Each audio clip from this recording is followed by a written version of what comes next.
नमो देवाय महते देवदेवाय शूलिने त्र्यम्बकाय त्रिनेत्राय योगिनां पतये नमः।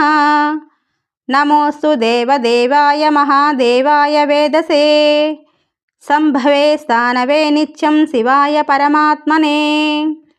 नमः सोमाय रुद्राय महाग्रासाय हेतवे प्रपदेहं विरूपाक्षं शरण्यं ब्रह्मचारिणीं महादेवं महायोगमीशानं त्वम्बिकापतिं योगिनां योगदाकारं योगमायासमाहृतं योगिनां गुरुमाचार्यं योगगम्यं सनातनं संसारतारणं रुद्रं ब्रह्माणं ब्रह्मणोदीपं शाश्वतं सर्वगं शान्तब्रह्माणां ब्राह्मणप्रियं कपर्दिनं कलामूर्तिममूर्तिममरेश्वरम् ఏకమూర్తిం మహామూర్తిం వేదవేద్యం సతాంగతిం నీలకంఠం విశ్వమూర్తిం వ్యాపినం విశ్వరేతసం కాలాగ్నిం కాలదహనం కామినం కామనాశనం నమామి గిరిశం దేవం చంద్రావయవభూషణం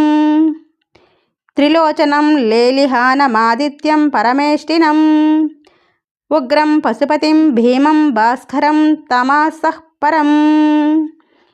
ఇది శ్రీ కూర్మపురాణే వ్యాసోక్త రుద్రస్తుతిః।